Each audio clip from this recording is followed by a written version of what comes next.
জীবনে না থাক লাখ টাকার গাড়ি, কিন্তু ফিরতে হবে বাড়ি। হ্যাঁ, এবারে বাড়ি ফেরার পালা। হায়দ্রাবাদে যাবতীয় কাজ শেষ করে এবার বাড়ি ফিরছি train number 12513, Secunderabad Silchar superfast এক্সপ্রেসে। আর আমার কোচ নাম্বার হলো M2, ঠিক প্যান্টিকারের পাশে। আর ট্রেন ছাড়ার টাইম হলো বিকেল 4:35। আমি দুপুরে অনেক আগেই বেরিয়ে গিয়েছিলাম, কারণ এর আগে আমি হায়দ্রাবাদের ট্রাফিক দেখেছি, খুব ভিড় হয়। আর যেহেতু আমি স্টেশন থেকে অনেকটা দূরে স্টে করছিলাম, তো আমার তাড়াতাড়ি পৌঁছতে হতো, আর স্টেশনেও আমার কিছু কাজ ছিল। এই জন্য এখন বেলা বাজে প্রায় 1টা, আমি বেরিয়ে পড়েছি। আর এই এরিয়াটা হলো গাছিবালি। এখানটাই মেনলি বড় বড় আইটি সেক্টরের বিল্ডিংগুলো আছে, তাদের অফিসগুলো আছে। আর এই আইটিসি কোহিনূর, তোমরা সবাই জানো আইটিসি একটি বিশাল বড় লাক্সারি হোটেল চেন, তার কোহিনূর। কোনো দিন যদি হয় ভাগ্যে, তাহলে একদিনে হোটেলে স্টে করার খুব ইচ্ছে আছে। যাই হোক, সেসব কথা অন্য কোনো একদিন হবে। এখন আমরা পার করব হায়দ্রাবাদের একটি টুরিস্ট স্পটের মধ্যে অন্যতম, হায়দ্রাবাদের আইকনিক দুর্গাম চেরুভু কেবল ব্রিজ। আমি সরি যদি আমি ভুল প্রনাউন্স করে থাকি, আমি আগেই ক্ষমা চেয়ে নিচ্ছি। তবে এই সেই ব্রিজ। সন্ধেবেলা এখানটায় খুব সুন্দর লাইট শো হয়, আর এই এরিয়াটাও খুব সুন্দর, মানে গাড়ি ড্রাইভ করে খুব ভালো লাগে। তাছাড়াও আশেপাশে শহরের নানান বিল্ডিং, নদী নালার সব ভিউ পাওয়া যায়। খুব সুন্দর একটি জায়গা সময় কাটানোর জন্য। পাশেই লোকজন দাঁড়িয়ে থাকে, আড্ডা দেয় সন্ধ্যায়। অনেক তো বকবক করলাম, এবার আপনারা আশপাশটা দেখতে থাকুন, আর আমিও একটু মুখটাকে আরাম দিই।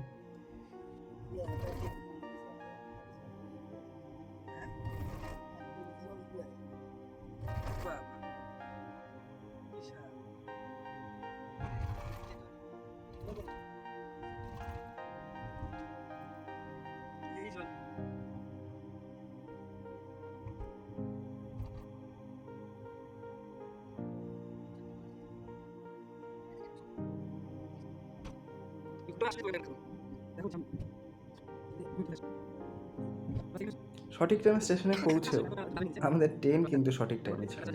আমাদের ট্রেন তার নির্দিষ্ট টাইমের থেকে প্রায় 1 ঘন্টা লেটে স্টেশন থেকে ছাড়ে।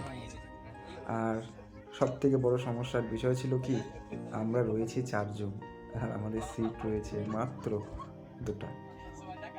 হ্যাঁ বন্ধুরা, এই জার্নিতে আমার সিট কনফার্ম হয়েছে, বাট আরএসি। তো আরএসি নিয়ম অনুযায়ী আমরা 4জন মিলে পেয়েছি সিট মাত্র 2টা। স্টেশনে বসে বসে বন্ধুরা মশা মারতে মারতে অনেকটাই বেলা কেটে গেছে, এখন সন্ধ্যা নামছে। তো আমি আর বেশি কথা না বলে চা খাই, আর আপনার একটা সুন্দর সানসেট এনজয় করুন।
খুব সরি, আমি অনেক লেট এই ভিডিওটা পোস্ট করছি।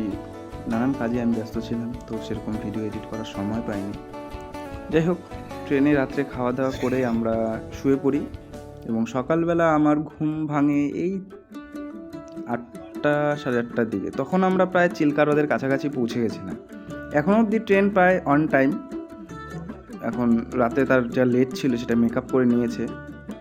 খুব সুন্দর একটা সকাল উড়িষ্যাতে, আশপাশটা খুব ভালো লাগছে দেখতে। এই দেখতে দেখতে চলছি।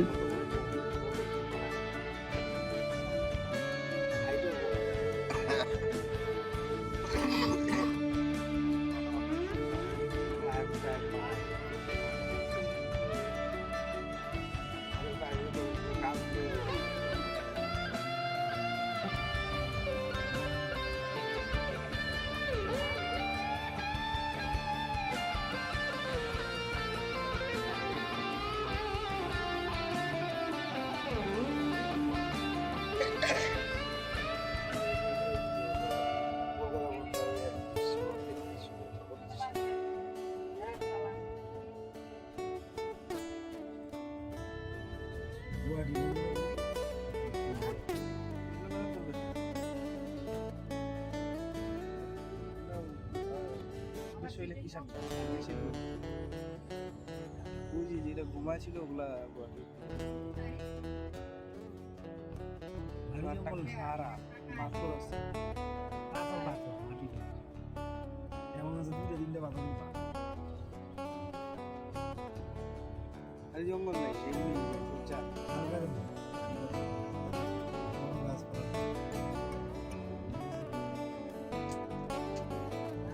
পার্ক টাক বানানো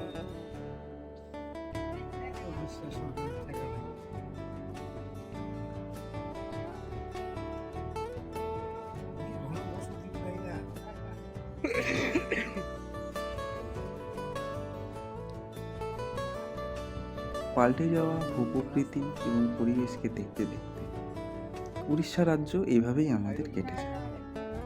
সন্ধ্যা আগে আগেই আমরা পৌঁছে যাই আমাদের খড়গপুর জংশনে। যাই হোক, আমি এন্ট্রান্সটা দেখাতে পারলাম না, এই তার খড়গপুর জংশন।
সন্ধ্যা শেষে রাত নামলো, এখন আমরা পার করছি কোলাঘাট।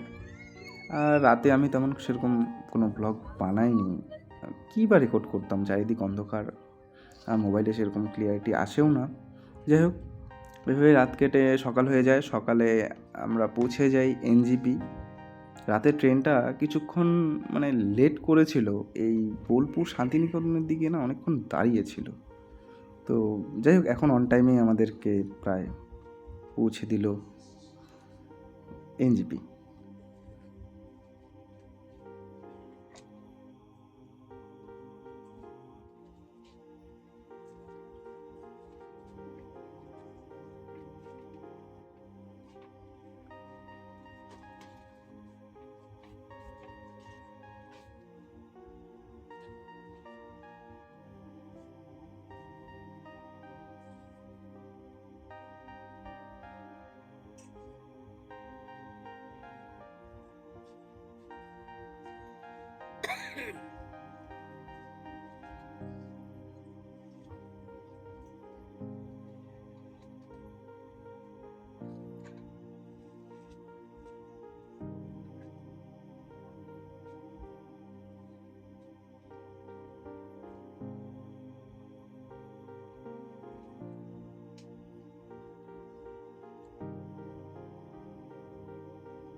আচ্ছা, বেড়াতে যাওয়া বা কর্মসূত্রে কারা কারা এনজিপি এসেছেন এবং কোথায় বেড়াতে গিয়েছেন এনজিপি থেকে আমাকে বলুন তো একটু কমেন্টে প্লিজ।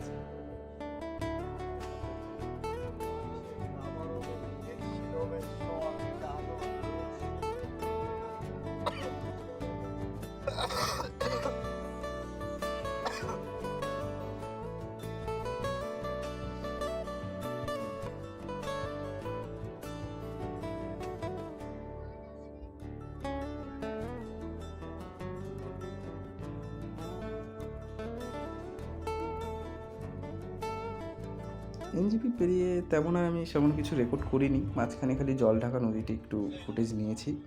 ট্রেন প্রায় নিজস্ব টাইম থেকে 40 থেকে 43 মিনিট লেটে আমাদের নিউ আলিপুরদুয়ার নামিয়ে দেয়। যাই হোক, এই ব্লগটা আপনাদের কেমন লাগলো আমাকে প্লিজ কমেন্ট করে জানাবেন, এবং ধন্যবাদ আমার ভিডিওটি দেখার জন্য। টাটা।